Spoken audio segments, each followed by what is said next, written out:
Today we want to honor the fathers in our lives. We really want to honor the fathers in our lives. And we do this today not because it's some lame, invented holiday.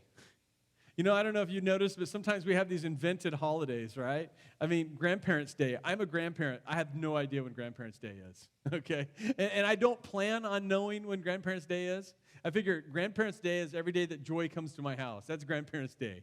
Or whoever else comes to my house. That'll be Grandparents' Day. But our culture just loves to grab onto these things and invent these things. It's the card industry. They want to do that.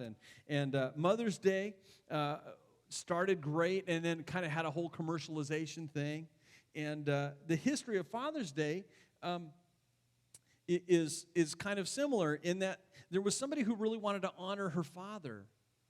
And that was something that was really important to her. She wanted to honor her father, and so she kind of started this up. And then the churches in Spokane, Washington, this is kind of interesting, but the churches in Spokane, Washington got together and said, hey, let's make this particular Sunday all about the fathers. And so they did that, and they did that for a number of years, and then somebody took it to Congress and said, well, let's make it a holiday. And Congress said, no, we don't want to make it a holiday because that's just silly commercialization of another silly day. And so it actually took 4 or 5 or 6 years, it might even take longer, before Father's Day actually became a nationally accepted holiday.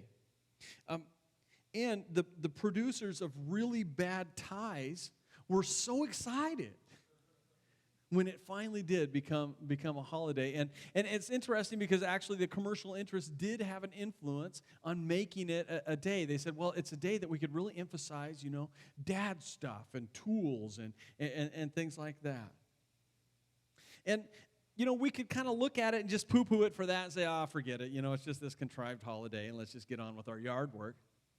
But I think we have an opportunity. And I think we should seize this opportunity to make it much more significant and important. Because you see, there are all kinds of attacks on fatherhood that are going on right now. Have you noticed? There's attacks first on gender norms. On gender norms. There is this suggestion in our culture that what's going on is that male and female is kind of a choice that you make. You can just choose to make that. And speaking as a female, I want to say that I don't agree with that at all. Now I'm going to go back to choosing and speaking as a male, and I think it's a terrible idea. You see, what is it that we can choose our gender? It's an attack on the Creator and what the Creator has done. There's an attack on maleness. You see, women have a sneaking suspicion that there's something wrong with males. They think there's something wrong. And in fact, that's why they try and civilize us all the time. They think there's something wrong. They think that we're violent. They might be right. They think that there's problems with us. In fact, there's a whole... don't look now, but there's a whole bunch of people that try and medicate us, thinking that maybe we could just cure them, and then they'll be okay. There's an attack against maleness. They say, well, listen, most violent crimes are committed by males. Doesn't that demonstrate there's a problem? Most of the countries in the world are led by males, and most of the countries in the world are part of wars. Maybe that's a problem. And maybe if we look at those kinds of things, we say, well, correlation isn't causation. And some of them are saying, well, yes, it is. Vote for Hillary. There's an attack against maleness. And there's an attack against marriage. We are sitting on the cusp of a decision by the Supreme Court that will forever change what goes on in the United States and what our definition of marriage is. The Supreme Court will rule, and I believe it's in the month of June. And if they do, what they will do is fundamentally redefine marriage, not just for the state of Washington, which has already done that, but for the entire United States of America. regardless of what a state thinks, in spite of what a state votes. The Supreme Court will rule, and Congress will not act against it. Congress has been evolving on the issue for a while now. That's an attack on marriage, the institution itself. And ultimately, all of these attacks represent an attack on fatherhood. They represent an attack on fatherhood. Because what the society is saying is that, well, we think we have problems with males, and we think that leadership by males is really kind of troublesome and a little bit oppressive, and so we think all of that. So we probably should just get rid of whole fatherhood, motherhood ideas and labels. These are just kind of so caveman. And let's just come up with new labels that maybe we're just partners in raising children, and just forget these whole gender normative labels that are going on. That's the direction that our society is going. There are actresses who become pregnant and have children purposefully without fathers. They just don't see the need. And you have this brokenness upon brokenness upon brokenness upon brokenness. And is it any surprise that when we build a foundation of a society on when our foundation of our society is broken and built on brokenness, that it will not hold up, it will not be sustained. It cannot. So what should be the response of the church? I think the response of the church should be not to take Father's Day and minimize it, because yes, it might have been contrived, but it still might have been really a good idea. Let's not minimize it, but let's use it as an opportunity to promote and to honor biblical fatherhood. That is, fatherhood that stands on the foundation of Jesus Christ, that stands on the foundation that God established for it, for males, for marriage, for fatherhood. Let's promote that. Not that fathers can be the butt of jokes, but rather that fathers are this vital part of our families.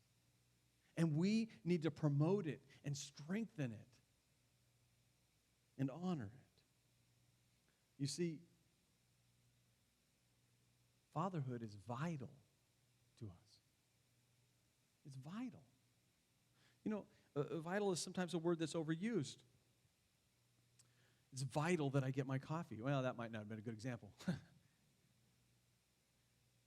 Vital really means so that I live. I want you to know that I believe that fatherhood is vital to the survival of the church, that fatherhood is vital to the health and wealth and the growth of the family. Fatherhood's huge. And I want to stop for just a moment because today I'm going to be talking about fatherhood. And one of the conversations that I had with some pastors recently was that the problem with promoting and talking about fatherhood is that there's so much brokenness in our society. They said there are people that literally skip church because they don't want to go to church and hear about fathers on that week. So they've stopped talking about fatherhood and stopped talking about Father's Day and that kind of stuff. They just kind of minimize it because there's so much pain in the world about fathers that they don't want to hurt people. And I want to acknowledge that today. There are single moms out there, and I don't want to minimize what you've done in raising your children. I don't want to minimize that at all. It's hard.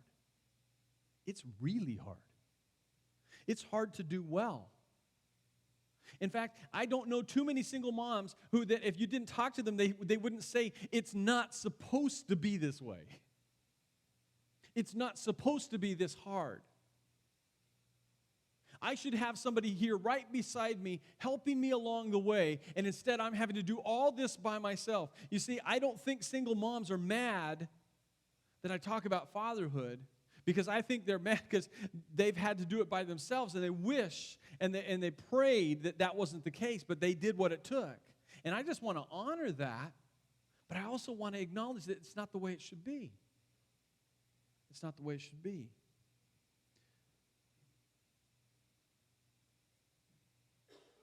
And then there's broken marriages. Broken marriages. You know, divorce has impacted everyone. I don't know one person for whom divorce hasn't impacted you. If it hasn't impacted you personally in your life, either through your parents or you've personally experienced it, it's impacted you through your siblings. Probably one of your siblings has experienced it. Somebody close in your family has probably experienced some form of divorce somewhere. If not, you are in such an amazing minority. Praise God for you. I'm not in that minority. It's impacted me. Multiple occasions in my extended family. Sometimes talking about fatherhood and talking about being a husband and those kinds of things might remind you of your pain. But I want to encourage you, don't get discouraged. Don't be discouraged about that. You see, because we as a church have to do more to encourage and strengthen the marriages in our church. And that means that we have got to start here to talk to people about what marriage is and what it ought to be and how it can grow and how it can be. We have to do it. It's vital for us as a church. We have to do more to encourage strong marriages so that others do not experience the pain that you know so well. We have to do more. And I want to encourage you, if you've experienced divorce and it has hurt you, there is hope, there is healing, there is restoration for you. So when I talk about the ideals of fatherhood, don't think, well, I can never achieve that, or I can never be a part of that, or I can never have that in my life. That's not what I'm saying. But I need to promote those ideals so that people know what it is, what's the target. Otherwise, all they do is they look at our society and they look at the brokenness upon brokenness upon brokenness, and they think that's what it's supposed to be like. And I want to tell you, it's not what it's supposed to be like. We have to talk about a firm foundation. And today, if you're a dad, you might hear the voice of inadequacy. You know, the evil one likes to take and say things to us, well, you could never be a dad like that, or you've been a terrible dad, or you blew it. It's over for you. It's past. You might as well give up. Don't even try. I want to let you know that that's the voice of the evil one who wants you not to hear the encouraging things I'm going to say. Because he wants to not only steal your joy, but he also wants to keep you down and keep you demoralized, and he doesn't want strong families in the church. And he sure as the world doesn't want strong dads and strong husbands. Reject that lie and reject that voice. And so today we're going to honor dads. We're going to honor fathers because they're vital. And we want to honor them because of the roles that they fulfill. Think about this. There are roles that fathers fulfill that we just can't get away from. And the first one is this. It is the role that is that of protector. A father's role as protector. Can you imagine you're laying in bed, it's the middle of the night, you're upstairs. My bedroom's upstairs. We have a downstairs and upstairs, and we're upstairs, and maybe I hear something downstairs. Maybe a glass break. Susan, wake up. Right? There's a baseball bat. Go see what's down there. Right? I wouldn't do that, right? How many of you would wake up in the middle of the night if somebody's broke in and you would tell your wife, hey, go check that out. I'll stay up here in bed. You know, that's just not going to happen, right? That's just kind of silly to think about. No man would do that. The wimpiest, nerdiest man would take the baseball bat and go see what kind of raccoon just got in their house. Right? That's what they would do. Because God has called us to be the protectors of our family. When the Titanic was going down, it wasn't every man for himself. It was women and children first.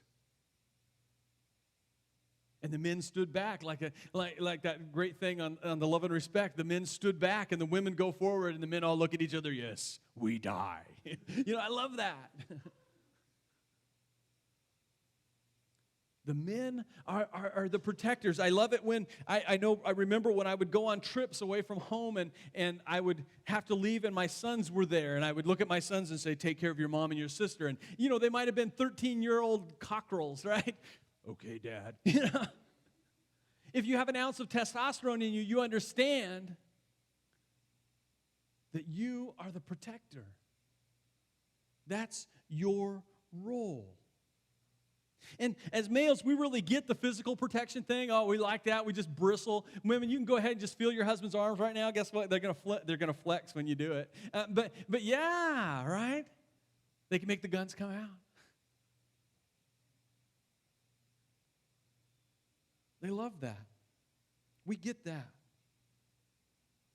But protection goes way, way past the physical.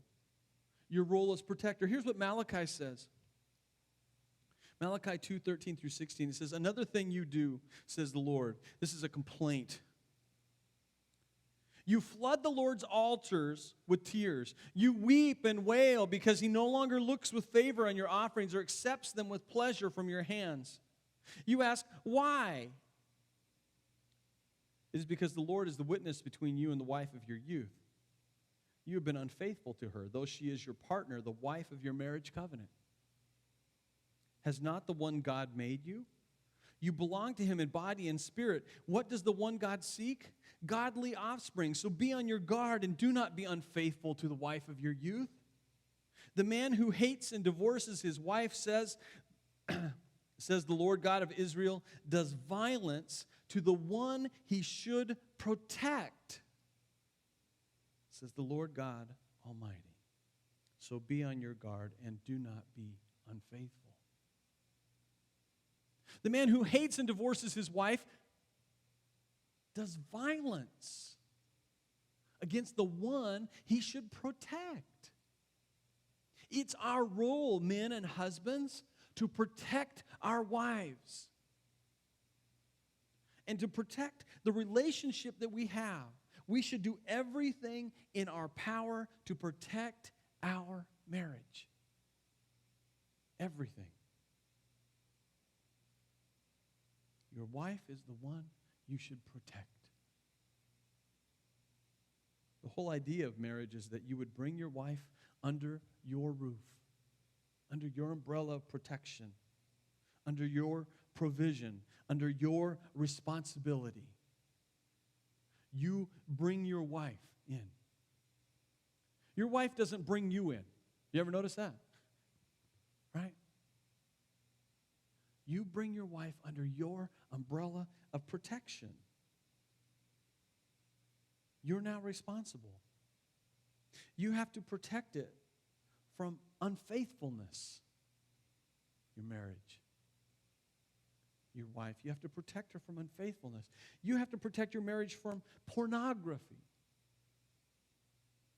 You have to protect it. Job. Anybody who sacrifices their marriage for their job is an idiot, right? They're a fool. They're a fool. You have to protect your marriage even from your job. You have to protect your marriage from stuff.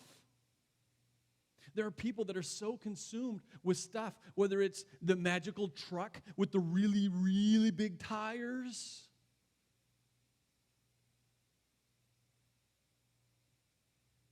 or the boat, which is break out another 1,000. That's what it stands for. All of this stuff, whether it's the house or the yard or the perfect golf clubs. I mean, there are all these things that people go after this stuff, and sometimes they sacrifice their very marriage for stuff. It's amazing. You have to protect your marriage from bad communication. It's not okay to be a bad communicator. You can't just say, oh, well, I'm a bad communicator. You got to live with me. No. Protect your wife. If you become better and better at communication, your marriage becomes stronger and stronger. That's the way you protect your wife. You have to protect your marriage from emotional disconnection. Most marriages that end in divorce, they never started with that as the goal in mind. right? But it begins with emotional disconnection.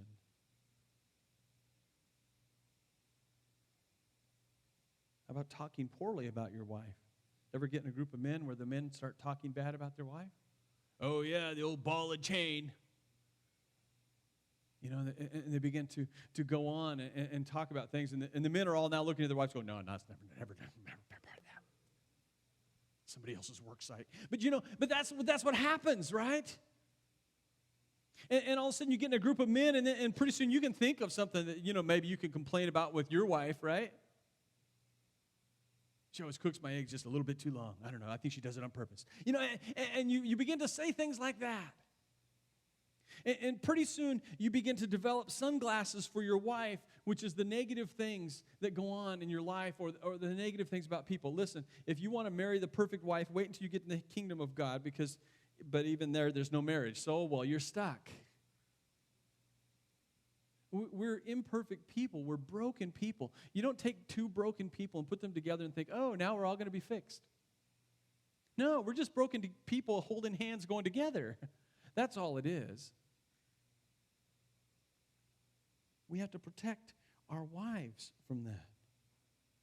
And so we have to be the protector. And not only should we protect our wives, but our children as well. We have to protect our children. Over and over again, God says He is the defender of the fatherless. Defender of the fatherless. He will be a father to those who do not have a father. The defender of the fatherless. Why? Well, because they have no father to defend them. They have no father to protect them. You see, that's our role as a father, to protect our children.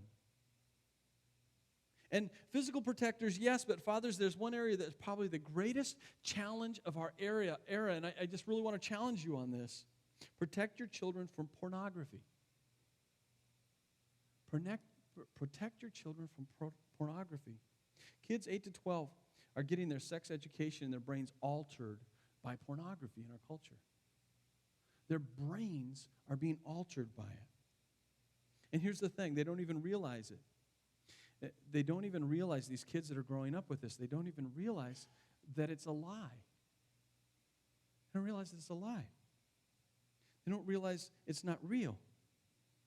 I was on a field trip with Jordan's classroom this last week. And I happened to be marching through the woods, and I was talking with a young man. His name was Ethan. And Ethan had a stick. And, Ethan and I were having fun. And one of the things I love to do with kids is I just like to mess with them because they're just so doggone fun. And so I was saying things like, hey, I wonder if there's a bear in the bushes. And Ethan, does that sound like a bear, Ethan? And so Ethan says, well, if that was a bear, I wouldn't care because I've got a stick. I said, really, what would you do with your stick?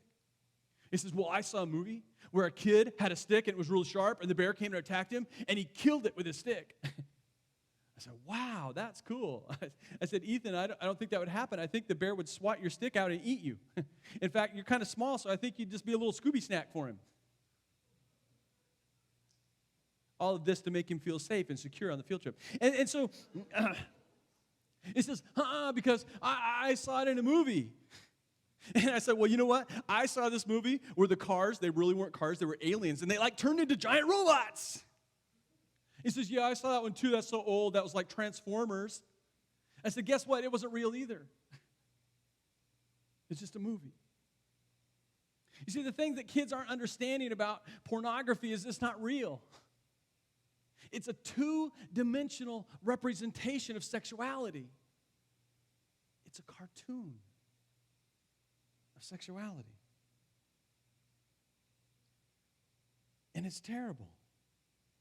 You see, instead of seeing the reality of two broken people displaying this two-dimensional representation, something like eating Rice Krispies instead of filet mignon, right? Instead of realizing that that's the truth. And then they watch it thinking that that's the truth, and then they grow up with their brain wired in this particular way, and then as adults, they enter into adult relationships, and they just can't figure out why it's not working. They're trying to produce a cartoon that doesn't exist. And their brains have been wired wrong. They can't understand that sex is more spiritual and emotional than physical. because everything our society tells them is that it's exactly the opposite. Let that be kind of a lesson to you, those of you that are younger. If the society tells you it's one way, probably it's 180 degrees exactly the opposite of what our society is telling you. That's the actual truth. Sexuality is more spiritual and emotional than physical. That's the truth. And pornography is a two-dimensional representation of sexuality. And it's damaging our children with unbelievable frequency. And the replications are going to be generational. Generational. Paul says it this way: they've exchanged the truth for a lie. They've exchanged the truth for a lie. So fathers, we have to protect our children, and I just want to let you know that it's really, really, really, really hard to protect our children in this culture because it's everywhere. The most well-intentioned and protective family will probably, somehow, a kid will get exposed to it in our culture. It's so prevalent. It's so everywhere. So you're probably going to have to sacrifice naivete for innocence. Those two things are not the same. You're going to have to sacrifice naivete for innocence. In other words, you're going to have some real, candid, frank conversations with your children way before you want to, way before it's even halfway appropriate, because of the culture that we live in. And you're going to do that. You're going to sacrifice their naivete in order to protect their innocence. That's what you're going to have to do to protect your family in this culture. We need to warn them of the dangers. We need to give them a context to understand what they've seen or what they're seeing so that they reject it as a lie and don't dive in, which is what our culture says for them to do more and more and more. You'll have to build a healthy understanding so that when they're exposed to it, they reject it. They say, oh, no, that's so fake. That's so not real. That's not even what I want. That's not it. So that when they're over at their friend's house that you didn't have any idea that this was going on, they say, no, man, that's stupid. You're an idiot. You're ruining your marriage with that. When I'm only 14, I'm not going to get married. Yeah, someday you will. And you're messing with your brain right now. You got to give your kids the ability to say those kinds of things. We got to protect our kids. Arm them with knowledge to protect their hearts and their futures. Interesting thing about 1 Corinthians 13, it says, love always protects. Love always protects. And so we want to honor fathers because they serve a vital role as the protectors of our families. Not just the physical protectors, but the spiritual protectors and the emotional protectors. They have a role to protect family, not only the children, but the marriages, from so many things. And sometimes, dads, we check out and we're not the protectors we ought to be. But I want to encourage you from this day forward, from this moment forward, be the protector God has called you to be. And let's honor the role that dads do. Not make fun of them, but honor their role as protector. There's a second role of the fathers, and that is that they are the blessers. Blessers isn't a word, I just made it up. It's a person who bestows blessing. But it sounds better with the whole logic of the thing, right? The protectors, the blessers. And there's all kinds of examples in the Bible. There's Isaac and Jacob. Remember, Jacob laid his hands on all of his sons, and he had a blessing for each of his sons. And he got to Joseph's sons. There was Manasseh and Ephraim, and he went like this, and he blessed them. He pronounced a blessing over them. Remember, there was Jesus, who at his baptism, the words came from heaven, "This is my beloved Son, in whom I'm well pleased." A father's blessing. The deeply theological movie Mulan, where she was seeking after her father's blessing. Another equally one, Chicken Little. The entire movie of Chicken Little is about a father's blessing. That little chicken was looking for his father's blessing through the whole thing. Through the whole thing. Cinderella. Cinderella talks about the absence of a father's blessing. And what happens there? How she had it, but her father was gone. How he was her protector, but then she had to be by herself. Wow. The absent father in the movie was huge, a huge character. You see, the reason why this comes in, the father as the one who bestows the blessing, is because it's so prevalent in all of our movies and much of our entertainment. I just like to point it out. People don't like to go to movies with me afterwards. I talk about them, and they're all like, "Oh, man, I just wanted to watch the movie." But there's all kinds of things in the movies that are just kind of ripple through. Fathers providing their blessing. There is nothing more important in the movement of a child, from a child to an adult, than a father's blessing. Nothing. Nothing more important.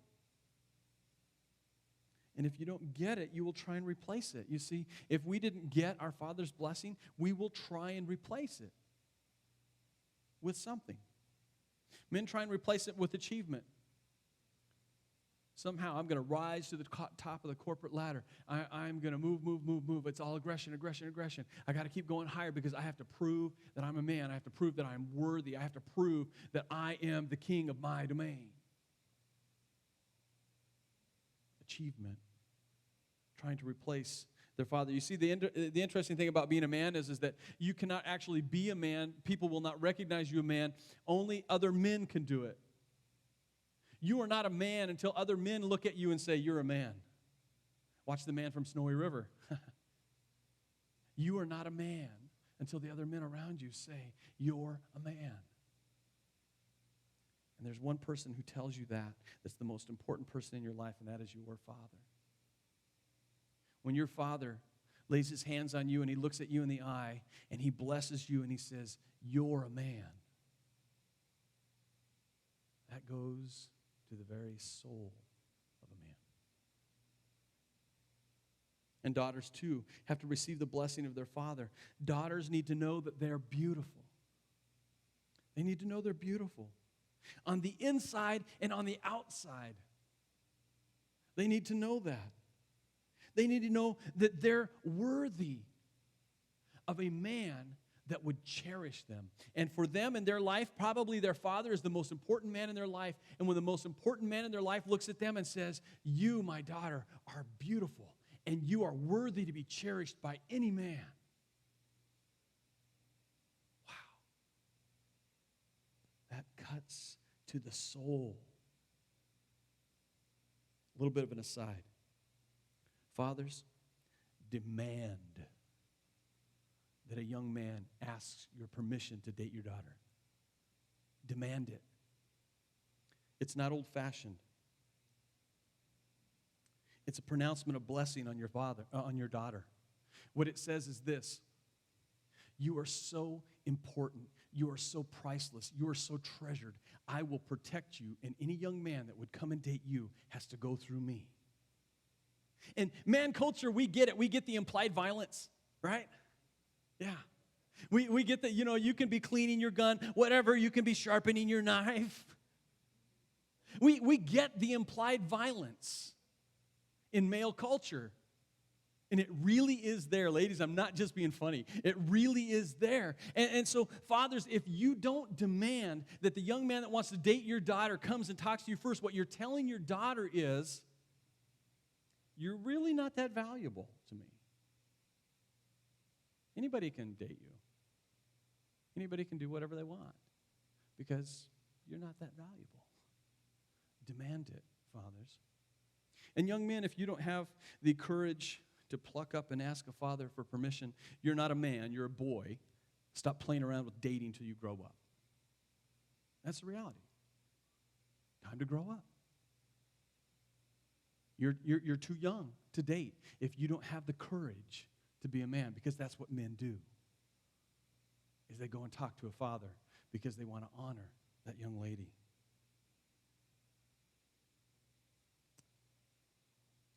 We're the blessers, fathers. And we need to be blessing our children. We need to create a culture of blessing in our families. We're telling our children how valuable they are and how important they are and how wonderful they are and how beautiful they are, not just every day, but we also need to have these moments in time when our children transition to adults where we lay our hands on them and in the presence of other men, we declare they're men. I did that with my boys. We pounded on the table. When they came in the door, some of you were there. When they came in the door, I challenged them. I said, you want to be a man. And I gave them these challenges. And when they answered yes, we pounded on the table. The dishes went all over the place. And we said, he's a man. In the presence of men, we declared him a man. That's powerful. And for my daughter, the important women of her life gathered around her and they bejeweled her. They took jewelry and they placed it on her, honoring her for her beauty on the inside and on the outside. But I was downstairs, and after all of that was done, I got to come up and put my hands on my daughter and give her my Father's blessing. We are the blessers, fathers. If we want to have strong families and if we want to build generationally strong families, this is the role that God has made us for. And I want to encourage you to embrace it. Grab onto it. It's not extra credit. It's vital. It's vital. Be the blessers. And there's one last rule I want to encourage you with today, and that is this, that fathers are to be the leaders of their family. Leaders of their families. Ephesians 3:21 through 28. Actually, it's Ephesians 5:21 through 28. It says, submit to one another out of reverence for Christ. People always leave this one off. This is the first verse that kind of guards all the others that come after it. But they say, submit to one another. Paul's encouraging married people. Submit to one another out of Christ. And then he says this, wives, submit yourselves to your own husband as you do to the Lord. For the husband is the head of the wife, as Christ is the head of the church, his body, of which he is the Savior. Now, as the church submits to Christ, so also wives should submit to their husbands in everything. Husbands, love your wives just as Christ loved the church and gave himself up for her to make her holy, cleansing her by washing with water through the word, and so present her to himself as a radiant church without stain or wrinkle or any other blemish, but holy and blameless. In this same way, husbands ought to love their wives as their own bodies. He who loves his wife loves himself. In the marriage relationship, we are to submit to each other. We're to submit to each other. Wives and husbands submit to each other in different ways. In different ways. Wives, follow your husbands as leaders. That is terribly PC. If you want to know why I don't allow comments on our YouTube channel, it's because I say stuff like this. Wives, follow your husbands as leaders. Can you imagine in our culture the kind of comments I would get? But those aren't my words. That's the words of Paul. I want to encourage you to do it. You see, it's not PC, it's BC. That is biblically correct. It's what God has instructed us. It's how he invented it. Submission, not because the man is more, not because he's bigger and stronger, although he probably is. That's not why. Not submission because he demands it. Because if he has to demand it, he has already lost. He's already lost. Rather, Paul commands it that it's to be a decision that is voluntary.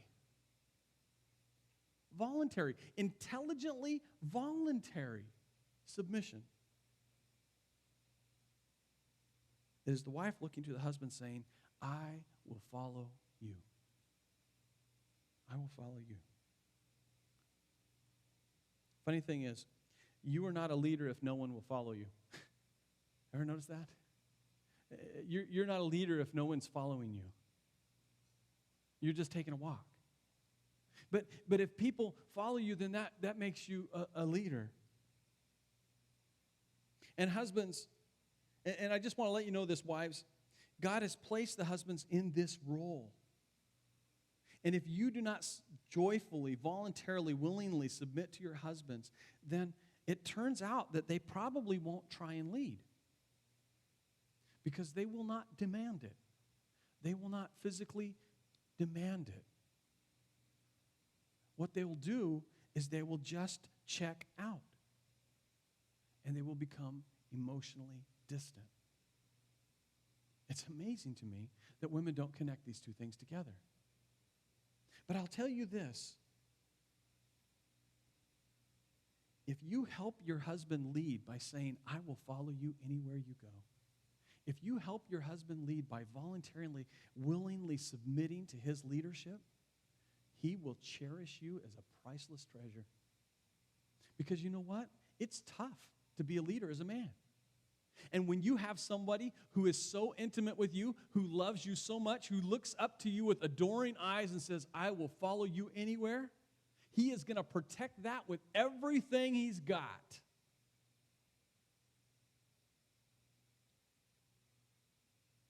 And it's amazing how that works. And husbands, we're to lead our families. We're to lead, not dominate. Lead means we go first. It's not we stay in bed and say, hey, go check out what the robber's doing. We lead our families. We go first. That means in everything we do it for them. We sacrificially give of ourselves, our very lives for them. That's what we do. We put their needs before our needs. We put their needs before our wants. We put them first. Just like Christ put us first, ahead of his own concerns. We put their security before our pleasure. We put their interests above our interests. That's what it means to lead. Leaders, as it turns out, are servants, not dictators. Husbands, as the leader of your family, you are the greatest servant of your family. That's the amazing thing that the culture gets so wrong about this whole submission to your wife and submission to your husband thing, is that when you are submitting to your wife, what it means, husbands, is that you are giving everything to her, and you are trying to make your whole life and her whole life this great thing. And you're doing everything you can to make it happen. That's leadership. That's leadership. Leaders as servants, not dictators. It's our role. It's what God has called us to do. And without a leader, a family will be tossed about. And if the father is not the leader, it will be tossed about all over. You hear these expressions, the wife wears the pants in the family. Ever hear that before? Wow, the wife wears the pants in the family. I just want to let you know that when that's the case, the results are tragic. All the other roles are impacted by that. All the other roles are impacted by that. You see, he will not be inclined to protect that which shows him disrespect at the core of his being. Why is he going to protect the one who's always wounding him? Who shows him no respect, who disregards. He won't protect that. And children, this goes for you too. Because when you respect your father as leader, he will cherish you and protect you as best he can. Wives and children, you are the ones who make fathers the leaders. By following them. By looking to them for leadership. You're the ones who do that.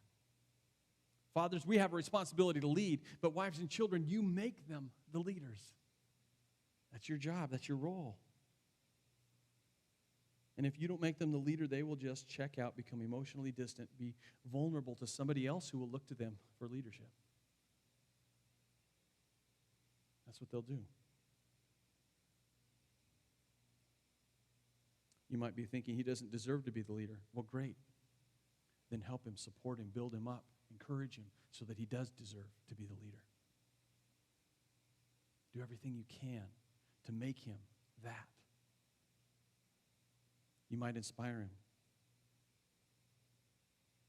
So here's what I want to say, that fatherhood is vital in our world. It's vital in our church. It's vital in our society.